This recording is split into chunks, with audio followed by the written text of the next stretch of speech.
Sefer Shmot, Parshat Tisa, on the masks we wear. While Parshat Tisa is best known for the story of the golden calf, a much covered topic throughout Jewish learning, I'm also taken by a later part of the Parsha, in which Moshe wears a mask. It says in Exodus chapter 34, "And as Moses came down from the mountain, bearing the 2 tablets of the testimony, Moses was not aware that the skin of his face was radiant, since he had spoken with God. Aaron and all the Israelites shrank from coming near him. But Moses called to them, and Aaron and all the chieftains in the assembly returned to him, and Moses spoke to them. Afterward, all the Israelites came near, and he instructed them concerning all that the Lord had imparted to him on Mount Sinai.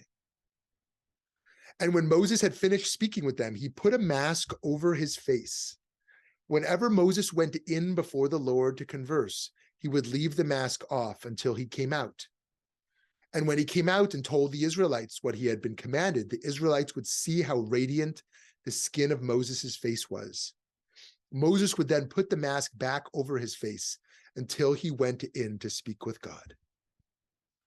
This is a powerful image, that the mere secondhand after effects of Moshe speaking to God were too much for the people to bear. And Moshe's solution to this is to mask his face.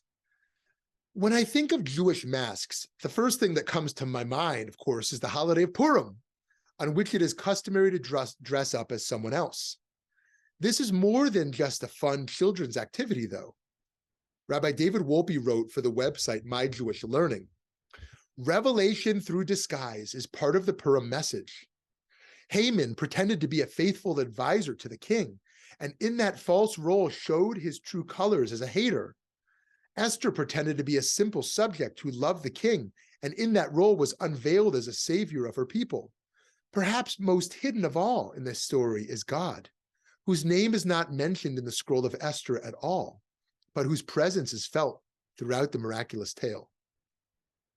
Friends, it is a paradox to reveal oneself through disguise, but at times a bit of pretense liberates us enough to express deeper truths. So too with Moshe, it is only by concealing his face that Moses would manage to relay the Torah to the Israelites. For our part, we all wear masks in our own lives all the time. Physically, we wear clothes and perhaps makeup. Online, rather than sharing our true selves, we take painstaking measures to portray ourselves in ways we hope will win us the approval of our peers. In relationships, we hide parts of ourselves. And we even wear masks on our own psyche, hiding our essence from even ourselves. For me, the starting place for thinking about all of this is the eternal question that God asks Adam when Adam is hiding from God after eating from the tree of knowledge. "Where are you?" In Genesis, Adam answers by admitting his fear. "I heard the sound of you in the garden, and I was afraid because I was naked, so I hid." God later makes garments of skin for Adam and Eve and clothes them. The 19th century mysticism of the Sfat Emet sees Adam and Eve's garments of skin as related to Moshe's glowing skin. Adam and Eve, he says, sinned and were given snakeskin to wear. However, Moses in our Parsha attains a higher level of skin.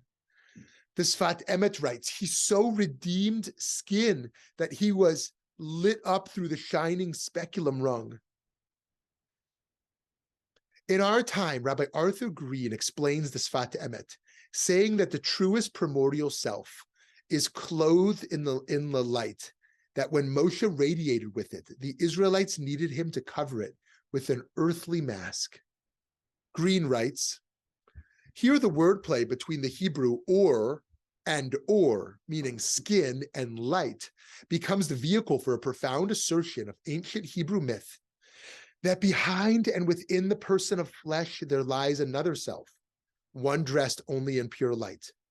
That this is our true self is attested by the fact that it was our identity at the beginning of human history and will be so once more at the end.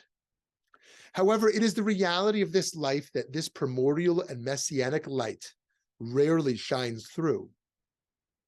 Sin clogs up those pores, the Sfat Emet says, and people need to be purified, as was the case with Aaron after the worship of the golden calf.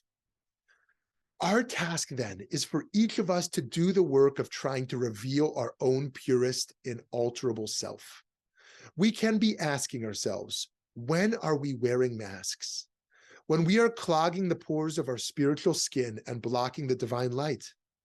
When are we hiding our perceived insufficiencies and consequently also holding back our own radiance? Sometimes masks can be healthy coping mechanisms.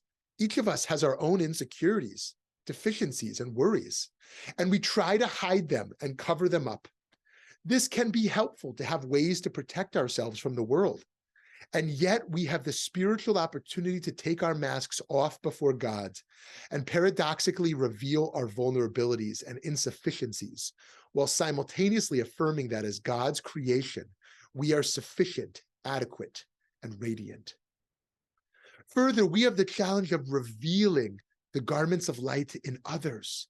When we look at another person, we often see only their outer clothing, broad categories, constructs, and ideologies that block us from seeing the full person.